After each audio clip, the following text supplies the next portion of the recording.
there, welcome to Everyone Can Jam. This is a place where everyone can learn to play music, and what I like to do is identify and remove stumbling blocks. One of the biggest stumbling blocks that people run into is not knowing how to practice. They go to a lesson and the teacher says, well, here's this, now go practice. But do we actually teach you how to practice? So today we're talking about a book that I love called First Learn to Practice, and it's written by Tom Heany. This is a lesson or a book review, I guess, for all musicians, not just guitarists. I just recorded another video about using the metronome, and we talked about a great tip in the book. If you want to hear more about using the metronome and how Mr. Heany gave us a great idea for getting started with the metronome, you can watch that lesson. Okay, so I want to make sure you know this book is very accessible for beginners. You don't have to be an expert or have any previous knowledge to use this book.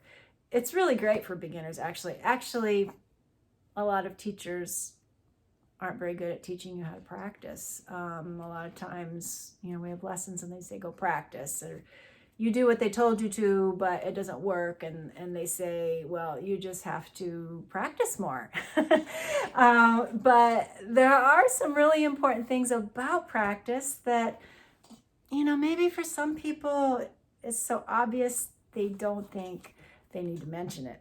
I'll just tell you a little bit about the way the book is set up. He has big ideas. I think, is there 7? Yeah, 7 big ideas. And I'll just tell you about 1 or 2. The first big idea is, if you're not enjoying your practice, change it until you are. That's one of the keys to being a good teacher, is when the lesson's not working, try something different. I used to work as a special ed teacher, and sometimes we always would get suggestions of what to do to help a student with special needs. But I found that most of the time what worked was just keep on trying something different until it works. Second big idea is practice movement. Music will follow. I'll just tell you a little bit about that one, and then we'll go on.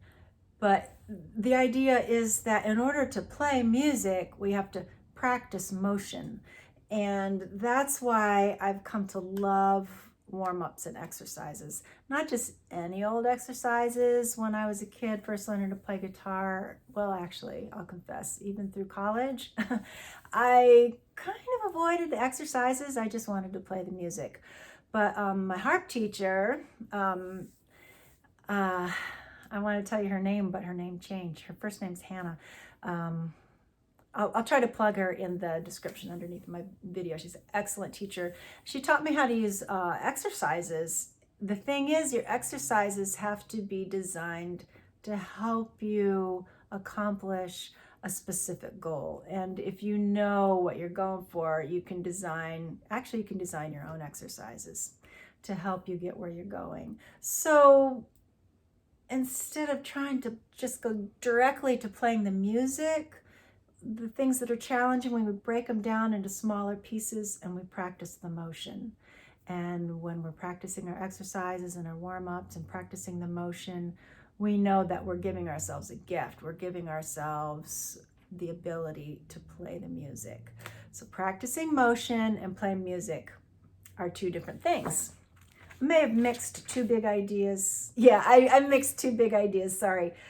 Practice movement, the music will follow, but what I was saying is the next third big idea. Playing and practicing, well, I kind of mixed them all together. Playing and practicing are 2 different things.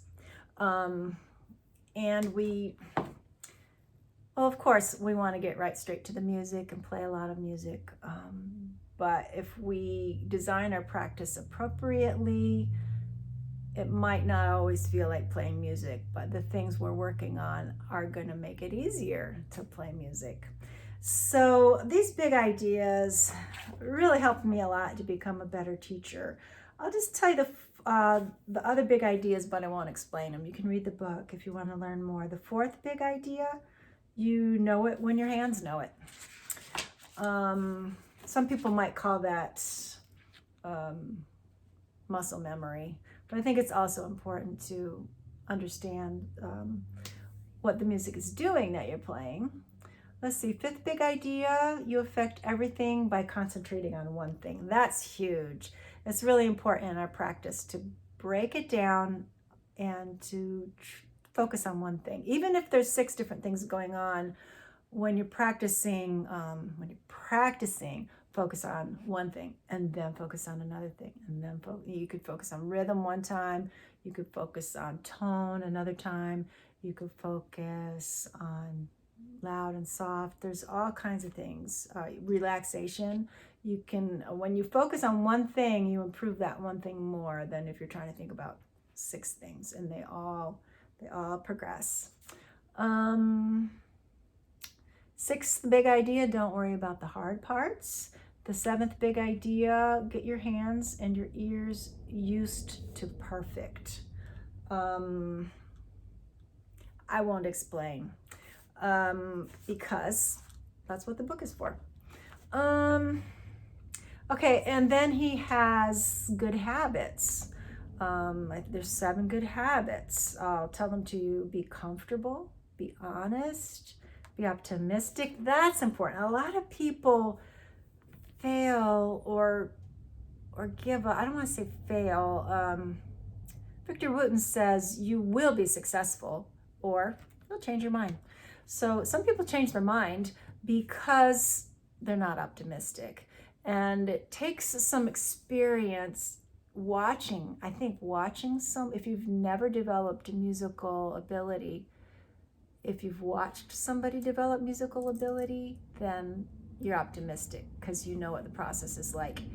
And sometimes if we're not optimistic and we don't realize that we are going to get there, it's discouraging and people change their mind. So be optimistic, be persistent, be consistent, go slow, make music. You can make progress even, with a small amount of practice if you're consistent and if you're practicing effectively. And then he has some tips, the metronome, looping, and the plan. Really great book for teachers, for anyone, I think. I will put a link in the description, an Amazon link. So I have to write it down, or I'll forget. Link to book. So I highly recommend First Learn to Practice by Tom Heany. Thank you for liking and subscribing, and I will see you again next time. Bye.